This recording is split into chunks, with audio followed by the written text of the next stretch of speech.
Salut à toi, salut mon entrepreneur à succès. J'espère que tu vas bien. Inès Ingrid ici de clarisinvestment.com, une entreprise de services qui aide les entrepreneurs à générer plus de cash sans avoir à dépenser un sou de leur revenu mensuel. Si tu n'es pas encore abonné à cette chaîne, moi je t'encourage à cliquer sur la cloche de notification. Tu t'abonnes, comme ça tu ne vas plus rater les pépites de la finance que je viens partager, du développement personnel et mis encore de la planification financière.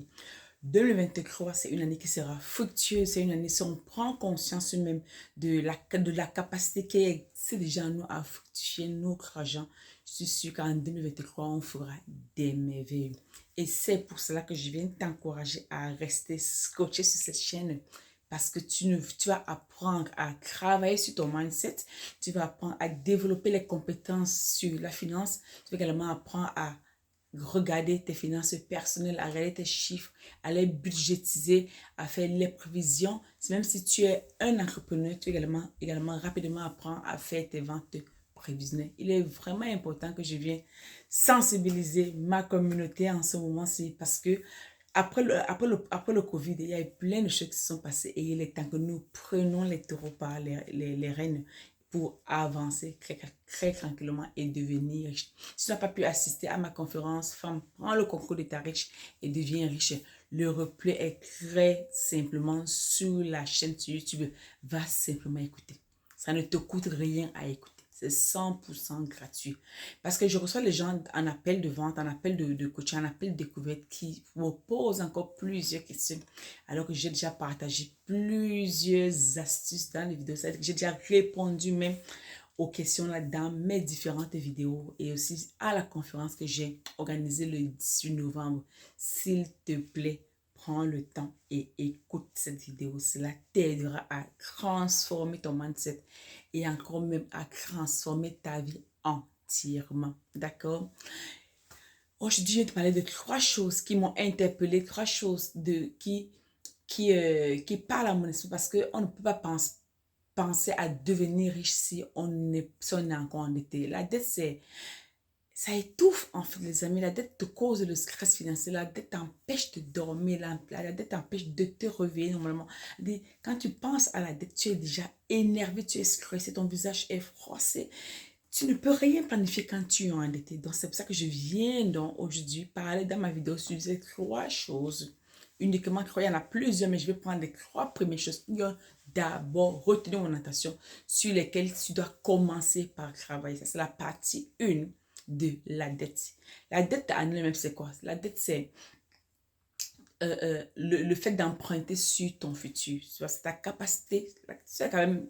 Bon, si tu vas chez les banquiers, ils vont te déterminer ça comme ta capacité d'endettement. On va dire que si tu as un niveau de salaire, par exemple, tu peux emprunter un minimum d'argent. Donc, je fais ça très simple, hein, parce que je ne vais pas commencer à mettre mes thèmes de finance ou d'économie à l'intérieur. On va uniquement expliquer ça en français. C'est-à-dire que tu empruntes sur ton futur, sur ton avenir, sur ta destinée. D'accord? Et il est important d'arrêter cela. La dette ne te fait en aucun moment du bien. Au contraire, elle te pourrit la vie, elle t'empêche de saisir les opportunités, elle t'empêche de respirer, elle t'empêche même de planifier. Donc, il faut arrêter cela. Alors, quelles sont les trois choses que tu vas commencer à en faire pour vouloir retravailler sur ta dette? Si tu es super endetté, normalement, je te demande d'abord de prier. Si tu es une personne chrétienne, si tu es une personne qui croit fortement en Dieu, tu penses que Dieu est source de bénédiction de tout ce que tu fais, je vais dire, va d'abord prier. Parce que la prière va te donner une direction spirituelle sur ce que Dieu aimerait que tu fasses pour la suite. D'accord? Et prier ne veut pas seulement dire, juste faire une prière de rester tranquille. Tu dois prendre le temps dans la présence de Dieu. Tu dois prendre le temps et demander à Dieu, Seigneur, quelle est la suite? Comment je vais résoudre ce problème? Pas comme si tu étais peut-être malade. Alors, un de tes enfants était malade, ou peut-être un membre de ta famille qui est malade. Prends la dette, aussi sérieux que c'est. Parce que les amis, croyez-moi, on ne peut pas penser à devenir riche si on est endetté. En fait, tu deviens même esclave d'un humain. Parce que si tu empruntes à la banque, tu travailles maintenant pour la banque. tu as emprunté dans les tontines, tu travailles pour ces tontines-là parce que tu vas payer les intérêts chaque mois jusqu'au jour où tu vas rembourser la dette. Si tu as emprunté dans un canal, dans une microfinance, tu vas passer ton temps à travailler pour cette microfinance-là jusqu'à ce que la dette soit payée. Donc, tu es esclave d'un humain et ce n'est pas ça le plan de Dieu pour ta vie. Dieu t'a créé riche et dans l'abondance et par conséquent, il voulait que cette abondance-là soit illuminée sur ta vie. Il aimerait que le monde voit ta lumière qui brille. Mais si tu es endetté à un moment donné parce que tu n'as pas écouté le plan de Dieu, je vais te dire, pose-toi, va redemander la direction à celui-là qui t'a créé, qui a même la direction sur ta vie. Il va te dire très clairement quelle est la prochaine étape pour vouloir payer ta dette. La deuxième des choses que tu vas faire, c'est de te déconnecter de tes amis. Eh oui, si tu es endetté, c'est parce que tu as tes amis qui prêtent à gauche et à droite. Tu es entouré des personnes qui prêtent. Oui, force de dire la vérité, c'est ça. C'est-à-dire que tu marches avec des personnes qui n'ont aucune gestion de la finance, qui ne savent même pas comment gérer leur argent et qui passent le temps à emprunter dans les tontines, ils empruntent à la banque. Je connais des gens qui achètent même leur canapé dans les maisons à crédit. Tout est acheté à crédit. Ça veut dire qu'elle veut même t'acheter quelque chose, elle te dit, ok, tu me fais un plan de paiement là-dessus. Tu vas lui dire, mais tu n'as pas d'argent, tu ne payes pas. Est-ce que c'est obligé? Est-ce que c'est par force? Est-ce que c'est nécessaire? Est-ce que c'est le timing? Est-ce qu'il te faut vraiment cela en ce moment-ci? Et si tu es entouré de personnes comme ça, je vais te dire, détache-toi. Que ce soit avec les membres de ta famille, déconnecte-toi de façon complète et totale. Et après, tu pourras donc reconnecter avec des vrais amis qui vont te lever par le haut. Parce que croyez-vous, on dit souvent que dis-moi avec qui tu marches, je vais te dire qui tu es, n'est-ce pas? Et si dans la vie, il y a trois différents types de personnes, ou trois différents niveaux de personnes avec lesquelles tu devais fonctionner. Tu vas fonctionner avec des personnes qui sont plus haut que toi. N'est-ce pas? Que tu as la capacité de leur regarder. Alors, eux, ils ont la capacité en fait de te tirer par leur façon de faire, par leur fonctionnement, par leur façon de penser, par les actions qu'ils posent. Tu te sens boosté et challengé pour faire meilleur.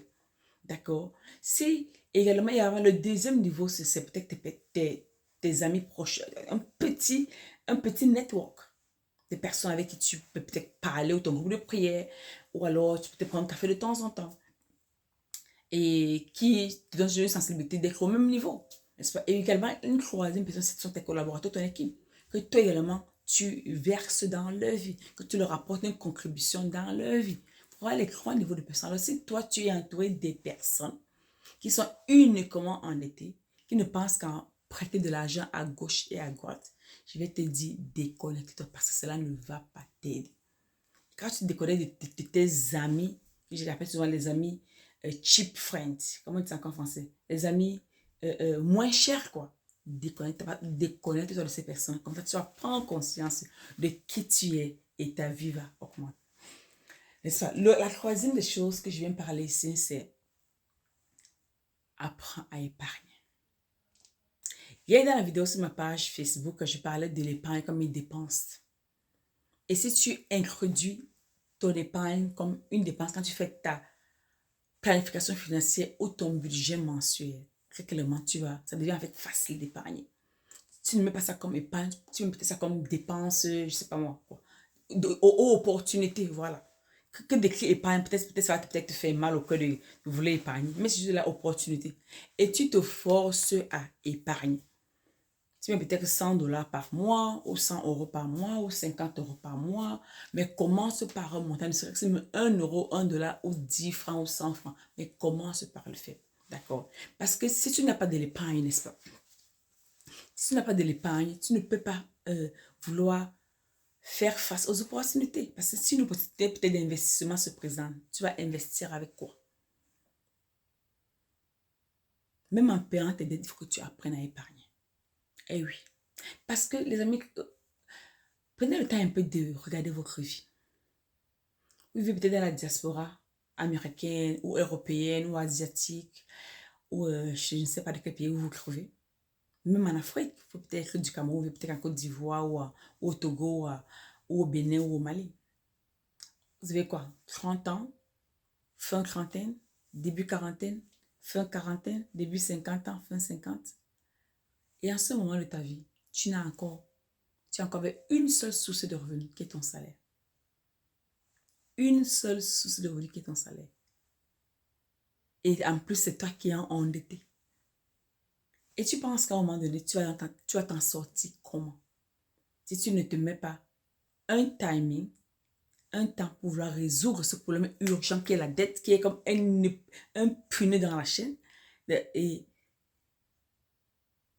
vouloir avancer très tranquillement dans ta vie. D'accord? Donc, voilà les 3 choses que je venais partager avec toi. La première des choses que je viens partager avec toi, c'est prier. La prière, c'est importante. Je ne veux pas que cette vidéo soit longue. La prière est super importante. Demande la première direction à Dieu. La deuxième, c'est de te déconnecter de tes amis actuels qui t'ont entraîné dans cette dette-là, parce que ça avait des vrais amis, des amis de valeur, tu ne serais pas endetté, ça c'est sûr. La troisième des choses, c'est l'épargne. Développe ton épargne même pendant que tu es dans la dette. Je vais mettre un lien sur cette vidéo pour des personnes qui ont besoin de budget de planification financière ou qui aimeraient me contacter pour un appel à découvert. Je suis disponible, mes amis, pour causer avec vous. Qu'on essaie de voir ensemble quel est le niveau de vos finances et voir à quel niveau je peux vous aider à travailler là-dessus. Donc, dis-moi en commentaire ce que vous pensez de cette vidéo et la deuxième partie arrivera sûrement demain. Au revoir les amis.